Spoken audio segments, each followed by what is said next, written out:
you start out a little bit slower. And then once you progress, you realize that you don't have to do all of the training wheels exercises that you were doing when you started out. Stuff gets better and you learn the things that work for you or that don't work for you, and you have to let them go. Most hosts never achieve the results they hoped for. They're falling short on listenership and monetization, meaning their message isn't being heard and their show ends up costing them money. This podcast was created to help you grow your listenership and make money while you're at it. Get ready to take notes. Here's your host, Adam Adams. Welcome back to The Pop, the podcast on podcasting. I am your host, Triple A Adams. That's Adam A. Adams. Yes, that's my real name for those of you who don't know me. And I'm excited because in this episode, we're going to be talking about how you can become a better interviewer by adding a lot of value to your guest. And by that, I mean really letting your guest shine, drawing out the good of who that person is and the story that they have, and to be able to make sure that you're delivering something that's not only valuable to your guest, but valuable to your listener. A mistake that I often hear people do is that they want to add value to themselves, which is fine if that's your goal of launching your own podcast is to pick people's brains for free. You can absolutely do that. But if you're forgetting to add value to the guest and you're forgetting to add value to the listener, then you might be neglecting, and you would get your value from the show, but you're not going to have listeners that are getting value from the show. So Christophe, I said it wrong already, and I practiced it too. Christophe Zajac-Denek is on the show, and I'm actually really thrilled because he's got a very interesting story, a very interesting podcast, something that we don't hear all the time. And me just getting to know him over the past few weeks or so, we've had a couple of private messages, a phone call, and now we had the pre-interview just before we got started with this.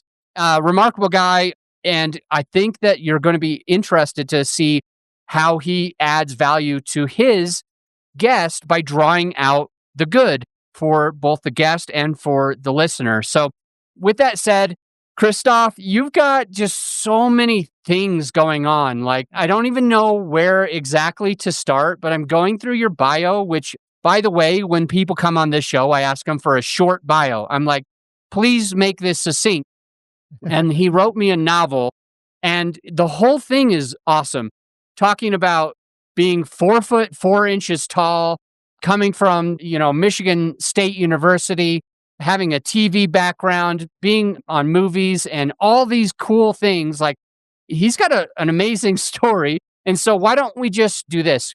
Christophe, I know the value that we want to give our listener, speaking of drawing out the good. Yeah. I know the value that we want to give our listener is to be able to be a better interviewer. But you have a lot of experiences that kind of bring you there. So why don't you just share the pieces of the background, any stories that are really going to help us have some of these lessons stick for us? Tell us about your show. I'm excited to know about the show. And look, I'll cut you off if I have a question, but you're a natural at this. You've been doing this for a while. So I'm going to turn it over to you. And 3, 2, 1, go. Yeah. Thank you so much for having me on the show, Adam. This is a pleasure. This is awesome. Yeah, I am 4 foot 4 inches tall, if you didn't know from my voice, which you shouldn't know from my voice. But yeah, my life experience has been very unique, and it's molded that approach to my podcast. My show is called I'm Kind of a Big Deal, and I specifically deal with people's lives affected with dwarfism. And it's been such a struggle to get where I am, because when I was younger, I didn't want to address my condition or my dwarfism in a social way. I was forced to address it medically. My parents saw that there was an issue, and I had to see specific doctors in order to actually be able to function and move around and live a life where I was riding bikes and, skateboarding and running and playing basketball and all these other things that, kids do. But before I could do that, I had to have leg surgeries and a spinal fusion in my back from T1 to L4. So essentially, my entire back is a solid bone connected with rods and hooks attached to my spine. And it's been that way since I was 17 years old.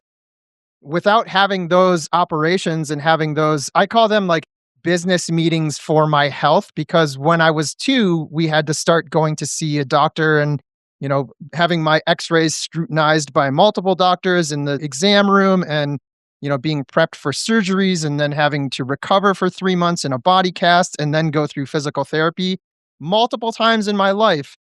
And that has brought up a theme on my show that little people have to grow up before everyone else. Hmm. It's not a normal thing for a kid to be seeing his bones on an x-ray screen at 4 years old and having doctors say, well, if we cut here and we put in some metal plates here and there's some screws there and he's going to have this again in 10 years. Those are all heavy things when kids normally are just focused on playing in the dirt and taking naps and doing whatever kids do. I did all that stuff too, but I also had to be in those health meetings, and show up for the surgeries because without me there, it was pointless.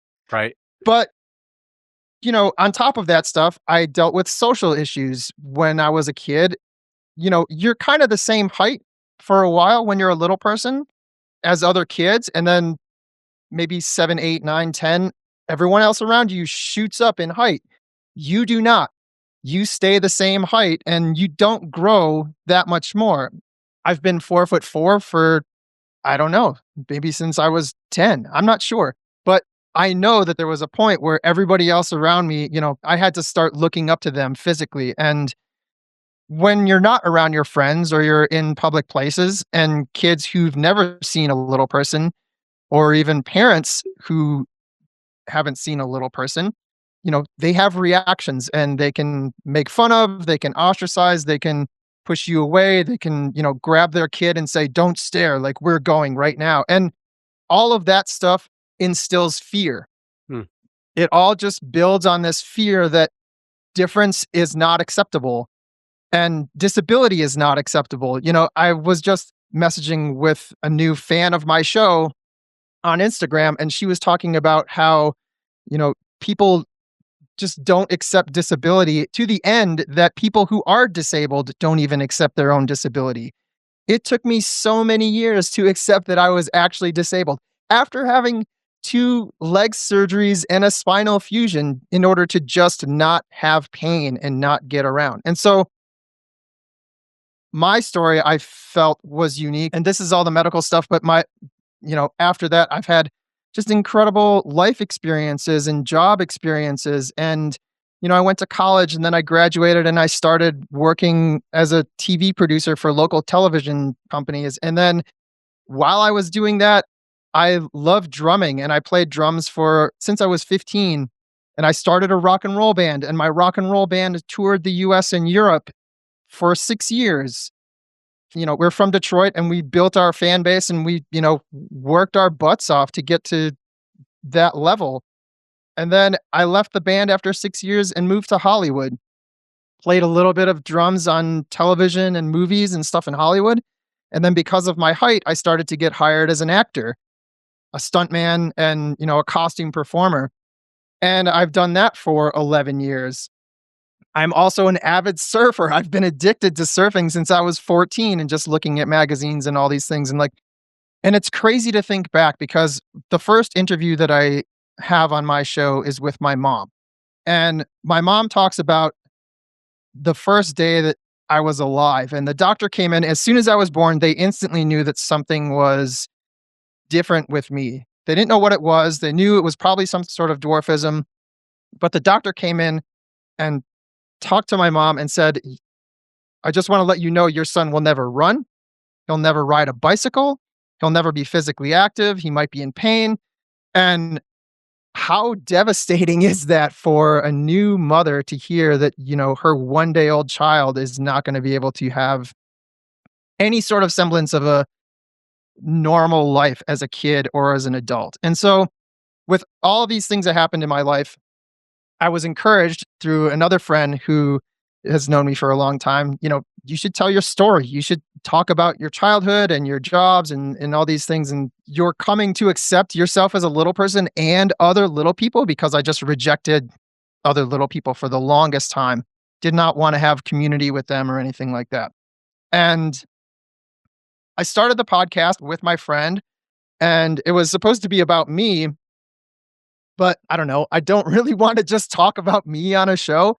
And when I also showed the show to like my intro to a friend of mine, another short statured friend of mine, she instantly responded and said, "Why is it that I feel the exact same way that you do? Why have I felt the same way that you have growing up and rejecting little people and not wanting to be seen and not wanting to put myself out there and have community with other little people?" And the light just went off. I said, "Okay, this is the show. I want to share what all these other people who that I've met along my, path, they have incredible stories too. They've struggled so hard. They've struggled so much and they shine brighter than other people who are average height and, attempting to do other things." And I think out of that struggle, it forces you, some of my guests have said, I wouldn't be who I am if I wasn't a dwarf or a little person, or if I wasn't affected by dwarfism, or if I didn't have to have all the surgeries that I had. It's made me who I am. And so I have an issue that average height people, on the whole, for the most part, don't have that experience with little people. I still receive looks. I still have people trying to take clandestine photos of me. I still have people pointing me out in the grocery store and saying, "There's a midget. Oh, don't look. That guy's really short. Like, did you see that guy?" And, because I live in my world and in my body, that doesn't mean that everybody else understands what the heck is going on. And so I'm kind of a big deal is an attempt to create a bridge between the average height world and little people and have understanding and compassion and empathy and exposure and experience to our lives. Love it. All right. Now I want to I talked a lot. all good, all good. My goal with the podcast is, well, first off, if you're listening to the show and you want to be part of that bridge where we're bridging the gap, where Christophe is bridging the gap between regular sized people and midget dwarfism people. Yep. I will say actually using the term midget is offensive. So See, I ruined it. And No, I think no. I heard you use the word like a second ago, which is why it went into my brain, why I neglected to use the right one. But two things. Number one, you're right. And I didn't mean to do that. But I think for the listener, if depending on whoever you are, if you want to be part of it, you've got this awesome show. I'm kind of a big deal. And Christophe is the host who's a surfer, a drummer, an actor, you name it. He's done it all and proved the doctors wrong. But to fast forward to this place in this episode, my goal with you, the listener, is to give you tangible value toward you being a better podcaster, to be able to have better conversations with your guest and be able to drive that conversation to add value to your guest and to add value to your listener. And for me, you can see I'm working on adding value to my guest, Christophe, making sure that people know about his show, what he's going on, being able to be pulled into his world. And so if that's what you're looking to do, he's got that value, right? And then the other way that Christophe can add value to you, the listener, is to actually give you value. Then he feels great that he's giving that. So I want to give him that opportunity to teach us, because your podcast has a very particular type of person that you interview. And I think what you've learned in interviewing your guest is that you found ways of really extracting the good, showing that perfection is a lie, drawing out the good from each person that you have on the show. And I want you to share that with our listeners so that regardless of what our podcast is about, it might be about music, it might be about real estate, it might be about the law, it might be about so many different things. This show is about podcasting. But when you have your show, I want you to be able to ask really good questions. And I think Christophe is going to be able to help you to get there. So I'll turn that over to you as well. Yeah. So I've always kind of been intrigued by other people's stories. And when I go into an interview, I think this is one thing that I think I've gotten good at, and I also struggle with it at the same time. But when I'm interviewing people in kind of touchy subjects, they can be very personal, they can be something that they haven't talked about or haven't wanted to talk about, or because we haven't talked about them, it's difficult to put the feelings and the thoughts into words that make Mm. sense. If you don't get the chance to answer some questions, you don't get good at making those questions sound succinct or, actually expressing your actual thoughts and feelings. So, what I have found is that I kind of take a lengthy process with my guests. I've mainly interviewed friends or friends of friends at the moment, and all of the stories have been so incredible. And my format for season one has been, multiple parts per guest for the most part. And so, it'll be an episode about their upbringing and then an episode about some of the struggles that they've had or their career and then, what's happening now. And I just kind of didn't want to cut things out. And so part of a learning process, it gets you more episodes if you can turn one interview. But my interviews would last 4 hours long because I would just talk to these people and it was just one thing after the other after the other. And it was all brilliant. It's amazing what these little people have gone through and what they are capable and what they are executing and their attitudes and their thoughts and feelings along the way. So I just felt like I couldn't just ram jam an interview together. I had to spend the time, do research. A lot of my guests have social media accounts, or they have YouTube videos. One of them is a extremely talented pianist and he has a whole YouTube channel with all of his piano works and stuff. And so, I want to do the research because I don't want to have a gap in knowledge, because I feel like once you meet that person, at least with some background knowledge on where they are, you can get so much deeper, so much Mhm. more quickly. It's amazing how that happens. To me, that's like where the magic is. Like you can prepare and prepare and prepare. And I don't think you can over prepare because you're not talking with that person. You're seeing them through a veil on the internet or, in a phone call or something like that. But then once you get in an interview and you ask some pointed questions and you know where they are going to shine, you can get in there and you can get some amazing content and some amazing stories. And so, because my guests most likely have not been so open about their dwarfism, I spend time. And so, I've been mostly approached by my current guests, that want to be on the show or they feel like it's important to be on the show. But now I'm reaching out to other people who I don't know as well. And I have to do research and I have to figure out who they are, what they've done, what is interesting about them. And in doing that work, I spend time. And then I really, really like to have a phone call before I get to the interview. And so season two of my show is I'm planning to have one episode per person. I want to compile more guests and have more episodes with just, a single focus. And so that is tough. That's really tough because there really is so much to talk about. And when you're talking about dwarfism, because there's so few resources, we can talk about everything and it really doesn't get old. If I can be so bold to say that, Yeah. just because, the experience is so limited for average height people. So I just spend my time, I do my research on people.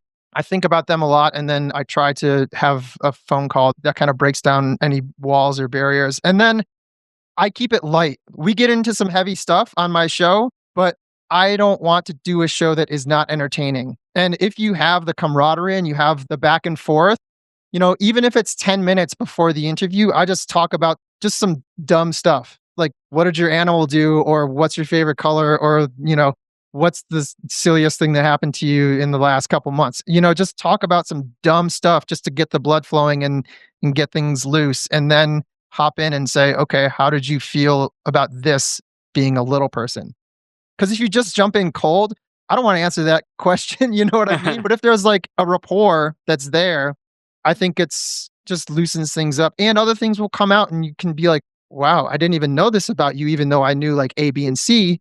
Tell me about that. That's cool. So I've got a few takeaways already that I definitely want to make sure that the listener caught. One of the first things is the amount of time that you personally spend before an interview even happens. And I don't think everybody does that. I don't usually do that myself.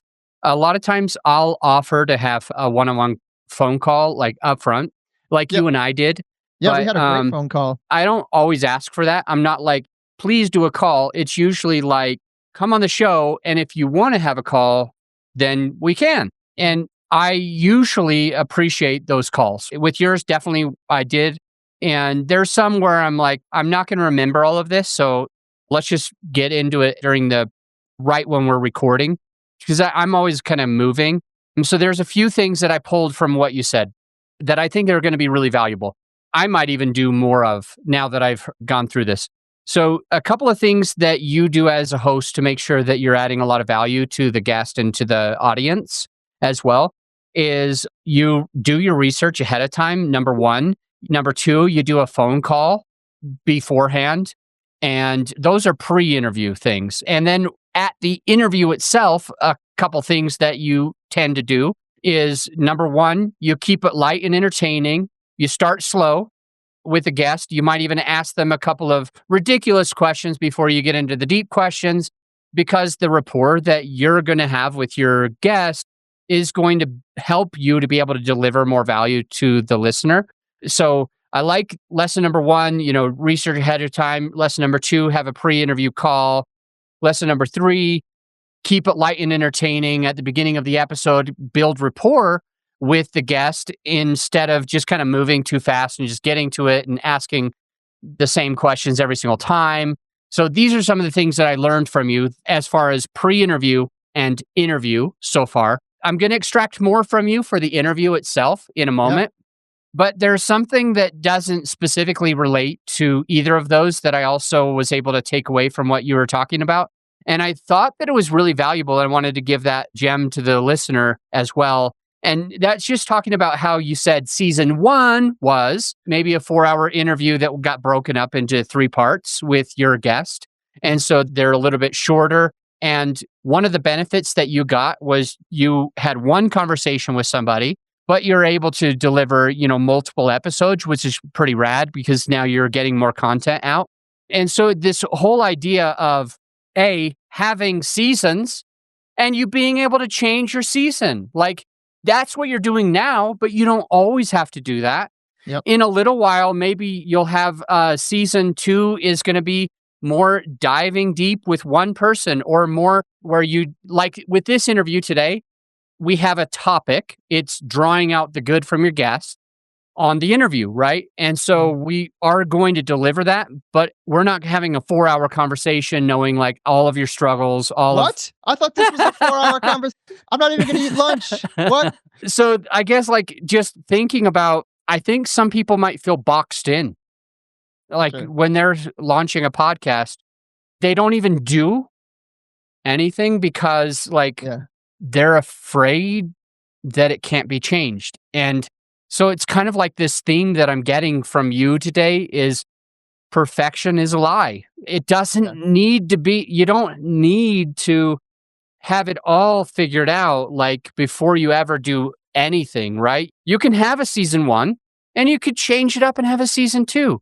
I mean, just as an idea, doesn't have to be for your show specifically, but you might start out a podcast and the first season, maybe the second season is geared toward little people. And maybe I don't know if this is going to happen, but just the third season doesn't have to be that. It could still be about being a big deal, and it could still be like your story. It could still add value to a lot of people. Like you wouldn't have to be boxed into that. And the same thing with other people and their shows. Don't stress so much about it. You can have a season 2 or a season 3. It can change. You can develop it. I know a friend who has a real estate podcast. I do real estate investing on the side. I have a friend who has a real estate podcast, and her name's Ellie Perlman, and it started out as deals she extracted the bad because she felt like other podcasters were all about the good. But she didn't want to do that anymore. Like it became a time where she was like only talking about the bad. She wanted to fill a niche, but she said, I want to rebrand. So all she did is what you said. She created a season 2 it's not focused the same way. And she was able to pivot. And if she wants to pivot again in season 3, she can. I think that that's all really good stuff. Research ahead of time, do a phone call ahead of time. In the interview itself, start light, ask ridiculous questions like, what was the best thing that happened to you in the last 20 days or whatever, and try to get it light. And then, now, what did that feel as a little person? How did that affect you? Hey, my friend, as you know, this episode is sponsored by my company, growyourshow.com. We want you to be able to have the best tools at your disposal without costing you a whole arm and a leg. So right now you can get a free list of vetted equipment that like mics, mixers, webcams, sound treatment, editing software, everything that you need. I created the whole PDF with direct purchase links just to save you time and money, to help it be more convenient for you. So this free PDF will help you skip all the guesswork.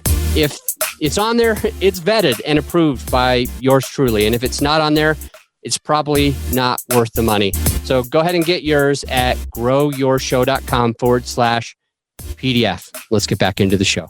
Yeah. And I think, I'm still learning my path with this. This is what I'm doing at the moment. I don't know that this might not be sustainable for the next year or 2 years down the road, because it is time consuming. And this is me doing the exercises to get better. And it's like drumming or surfing or any hobby or profession that you have. You start out a little bit slower.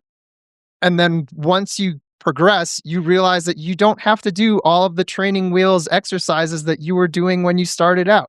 Stuff gets better and you learn the things that work for you or that don't work for you, and you have to let them go.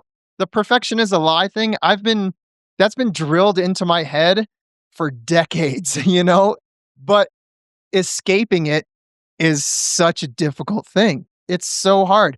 When I was making music and we would write a record, the record that came out was not the record that we imagined months prior. When I'm surfing and I see a wave and I get on it, oftentimes it is not what I expected it to be. Sometimes it's better. Sometimes I get tossed. And that's just life. And that's just working out your process. And you can't control the stuff. You have to be okay with accepting, at some level, accepting what things are.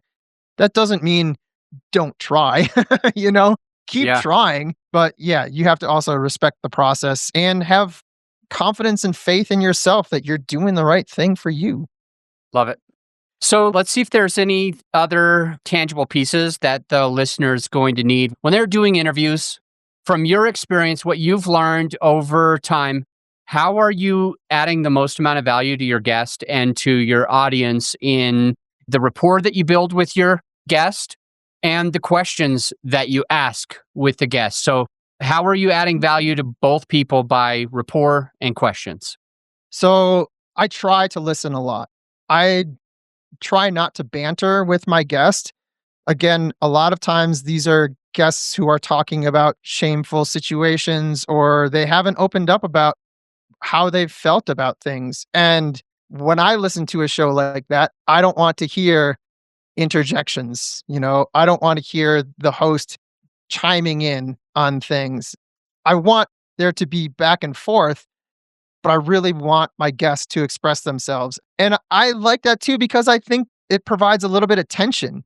Your listener is also in on this. They're eavesdropping on this conversation and they have thoughts too. I've had conversations with some of my fans and they said, I like this because you let them just talk and line up what they were saying and then acknowledge that you heard them. And then you said, yeah, I actually don't believe what you said. And then you got some other answer out of them. And so that can happen and that's there. And if you're talking while your guest is talking, and telling an incredible story or telling something that is really deep in their heart, it's just distracting to me. So I think listening is the best, just one of the things that I do try to be as good at as I possibly can. The other thing is I don't always have to follow the script. I come up with questions that I want them to answer, but when you listen, you will probably think of something else that you want to find out from them. And allowing it to be structured to a point but then also having your listening affect what it is and how you answer. I mean, if somebody answers your next question in their question, don't ask that question again, Yeah. But maybe you do want to ask that question again if you actually didn't get like everything you wanted out of it. Yeah. Ask the same question in a different way. And I listen in my interviews, but I also listen to other shows. I try to deconstruct what I see other interviewers doing or what I hear them doing. And is one of your favorite interviewer like on the news or on a show or wherever? Like, what are they doing? Do they shut up? Do they like constantly interject? And when do they constantly interject? And why is it important that they do that? And I think I'm trying to think about that all the time. I'm trying to think of like times in this interview that I've either interrupted you or interjected and where it could be No, better, you're a where it great could be listener. worse. You're a great listener. No, I'm just going through it. This is the most recent episode that I've done. I don't know if you knew that, but that was supposed to be a joke. You didn't laugh? I'm laughing. Okay. And so I'm thinking about, where have I added value? Where have I listened? Where have I added too much and not giving you a time, to go through it? And I think kind of like that I'm just like you. I'm a podcast host and I have the gall to be the podcast host of the podcast on podcasting. And I'm trying to act like I know it all. Now I know a lot of things, especially about marketing, but as far as like growing as a person, I just don't feel like we're ever all the way there. I feel like I've been a host of a podcast for about 4 years and I sold, like my first podcast and did well on that and launched this one. And, at the time that this episode is live, I'm sure we're easily in the top 1%. Like those things are things that I love and I'm passionate about. But even though I have some skills, some pros, I feel like any podcast that I have, this one or the one that I sold, I can listen to like some of the first episodes and I can be super embarrassed by who I was and how I was. And, years from now, I've already been doing this for 4 years.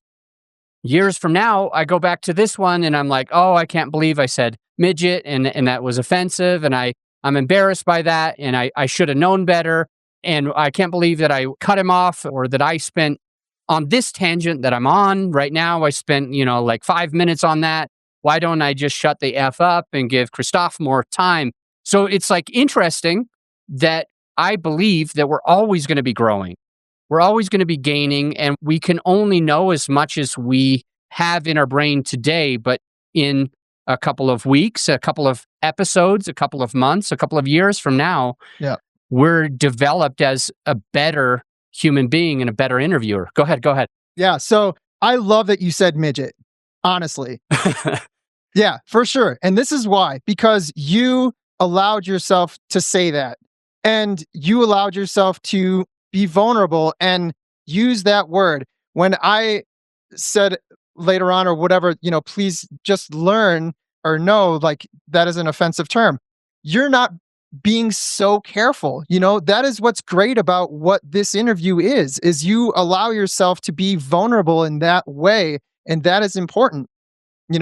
I don't believe that you're going to go out and start using the word midget around your friends. Now, what might happen is, and what my goal is, if one of your friends uses the word midget, or if you talk about this interview with one of your friends or your family and you say, hey, I learned this, like, this is important actually, because this is an offensive term that relates to people with a disability that aren't seen in society as actual people.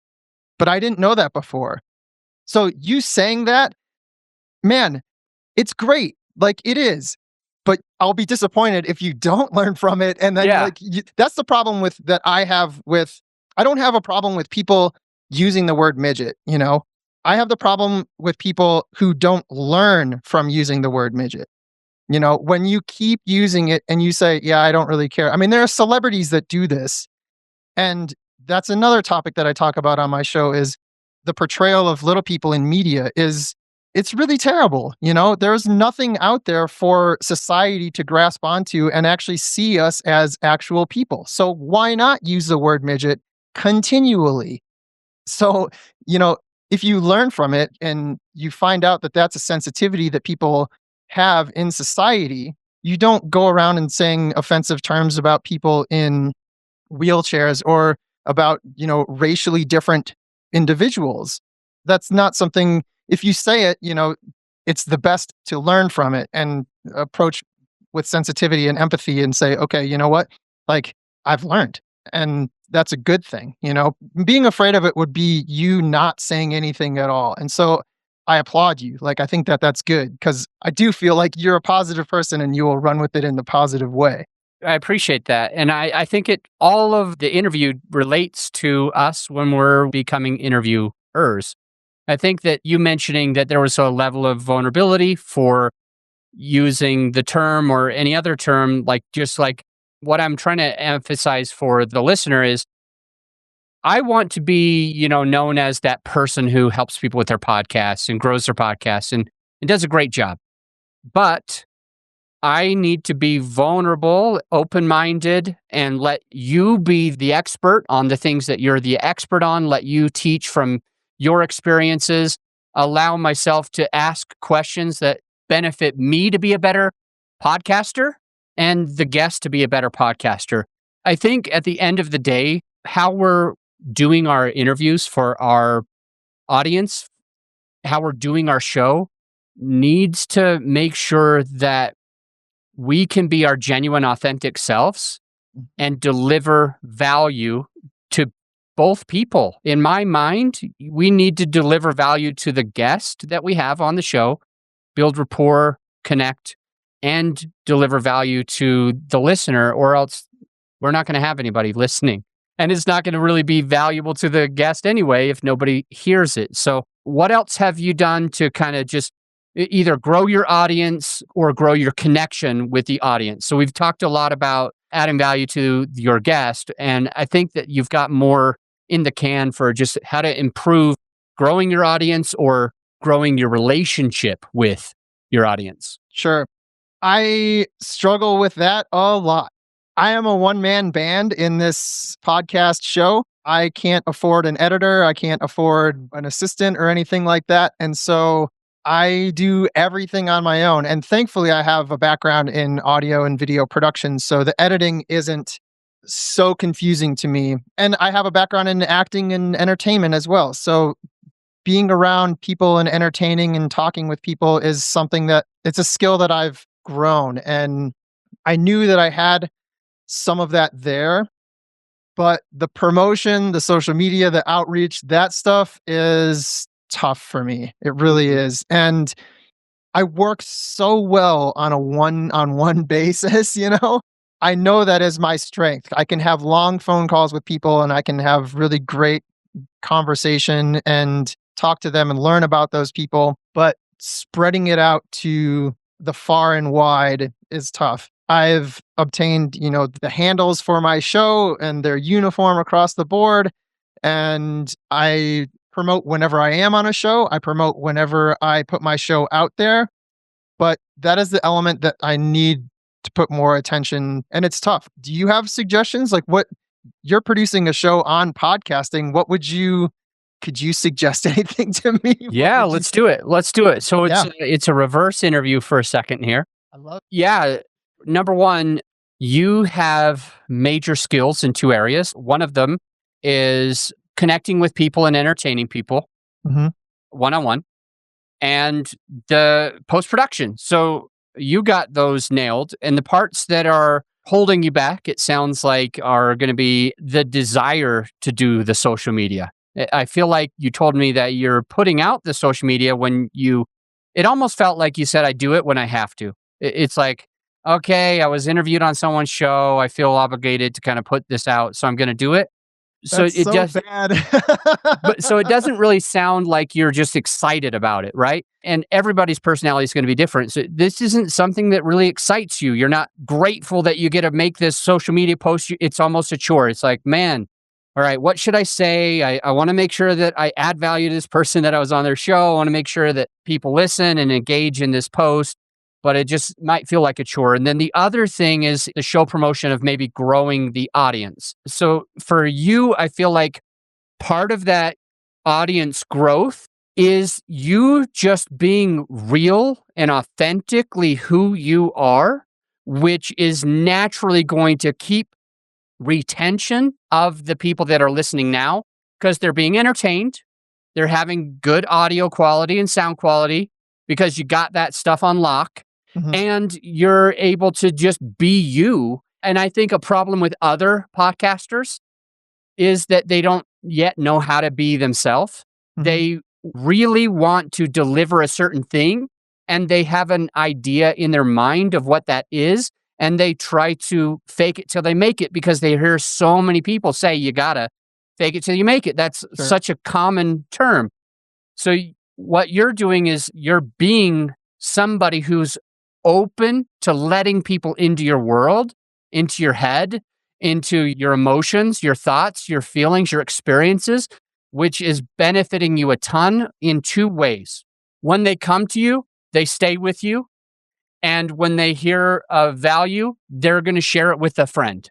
It might be another little person friend. It might be whoever, Yep. but they're going to share it with somebody who they think resonates with that message. So those parts you're doing awesome. I think where you're might be neglecting or what it sounds like you're neglecting is actual promotion, ads. I don't know if it doesn't sound like you have any sponsors right now.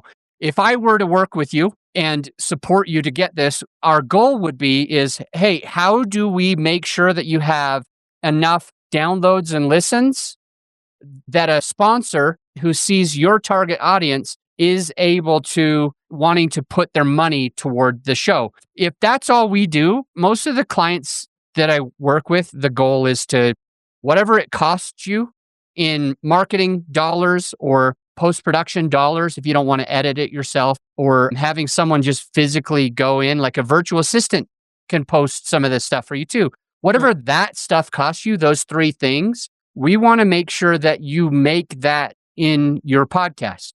How do you do that? A, you sell your own products or services or coaching or consulting events. You sell your own online courses, or if you don't have your own book to sell or one of those other things that I mentioned, the other two ways to make money is through affiliate relationships. So somebody wants to be part of your podcast. I could be a good example. I might want to get in front of people who are not used to sharing their story in your podcast, because that's your perfect listener, is somebody who's not used to it, it sounds like. And so if I could probably develop some type of copy, an ad that I put on your podcast that says, get your story out, share it with the world, be liberated, something like this, where all of a sudden now I'm paying for the marketing and publishing of your podcast. So you don't have to do that anymore because I'm able to kind of tap in. Or maybe because I'm naive to all of your stuff, but it sounds like many little people end up having back surgeries, leg surgeries. So there could be a reconstructive surgeon or medical space, the best one in the country or the best one in the world, who wants to be part of your audience and say, we do this, we do this, we do this, and all of a sudden they're paying for offloading all of this stuff. And you don't have to do the posts anymore because you might have somebody who loves the posts. So those are a couple of things. But if I feel like if we're not marketing our show in two ways, one way, you got to market your show to your own audience. If you've got an email list or a Facebook or friends or family that you know personally, you tell them about it. But the other way is paid advertising, paid marketing and promotions or collabs. Oh, and actually there's a third where you're being interviewed on other people's show like you are today. Because then a few people hear the story, and if 1,000 people hear this, 2 of them are probably going to go listen to your show. Maybe not 100 but at least 2 of them. And so you get interviewed on lots of other people's shows. People keep hearing your story, hearing what your podcast is all about. They start going. So that's the third way. But the second way is this paid promotion, Facebook ads. My company will try to say this fast because we need to be fast on it. But my company does a lot of different types of promotion for people.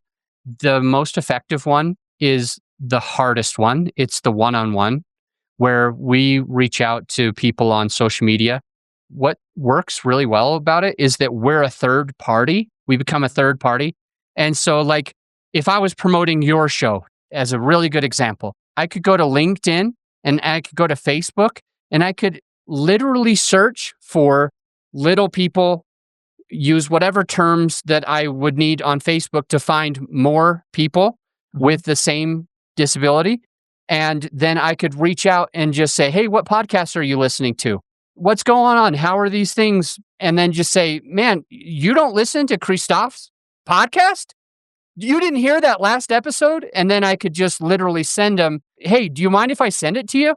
Sure, go ahead and send me the link. Yeah. Here's the link. And then we follow up with them a little bit later and we say, hey, did you hear that last episode that just dropped? That was pure fire. He was spitting fire. It was a solo episode. And did you hear it? And so that keeps them listening. So that's kind of like what my team does. These private messaging is what works the most. And I think part of why it works really well is that we're only asking questions and we never send a link without permission, but also because we're a third party for you. Mm-hmm. But if you were doing it yourself, you would do it slightly different, where you would just have those relationships with people. And then you would say to them, man, that thing that you're struggling with, it doesn't matter. It doesn't have to be a little person podcast. Let's call a real estate podcast. Hey, are you finding deals? Are you struggling to find deals or private money? And they say yes, or they tell you that that's their issue. And you say, man, listen, I know this is self-promotion, but my episode 242 talks all about how to select a market. Do you mind if I send you the link to that episode because it will add value to you? Yeah. So you can still do it. It's just a lot of effing work by yourself, but it works. Sure. Yeah. So, however, those are some of the things that I might suggest. Get a sponsor and let it offload the costs of the things that you want to have happen. Promotion, marketing, somebody else editing it for you so that you don't have to, even though you're good at it. You know, get a sponsor, then start doing what you want. Like, because you got the money coming in, your podcast is making money. Yep. So, Christophe, I love it. it is at the time that my next interview happens because I didn't put 4 hours. And so what I want to do is I want to have you share with the listener. And by the way, these links are going to be in the show notes also. So you can scroll down, but share with the listener, how do they find the podcast, and share with them what is the one single best way that they get a hold of you. Absolutely. So thank you so much for having me on. You can find I'm Kind of a Big Deal on Apple Podcasts and wherever else you get your podcasts. Instagram, you can find me at Big Deal Pod, at Big Deal Pod. Big Deal Pod, at Big Deal Pod. Christophe, thank you so much for jumping on the show, adding value, helping us to be able to connect better with our listener, with our audience, with our guests, build that rapport, ask better questions, ask silly questions, get deep, and kind of get the F out of the way and just let our guests sometimes speak and be better listeners. And that's the way that we add value to everybody. I got a lot out of this. I suggest that the listener go and check out I'm Kind of a Big Deal or the other link for his social media handles. That's all in the show notes. I'm going to let you go. Bye for now, brother. Thank you so much. You know, I really don't say this nearly enough. I don't mention this, and I feel horrible because it's a great resource for you to be able to take your podcast to the next level. And it's simply a free resource that I don't need your email or anything. It's just a podcasting course that I created that is ended up putting in the very first 6 episodes of this podcast. So if you haven't checked it out, definitely going to want to just check out those first 6 episodes, see how they can help you improve your podcast, get in front of more people, and have a better result where you're making more money through the podcast, etc. So much can happen after you listen through episodes 1, 2, 3, 4, 5, and 6. So if you haven't done it, go do it now. And by the way, if you're subscribed, you'll keep hearing more great content. So to those of you who are, I'll see you on the next episode.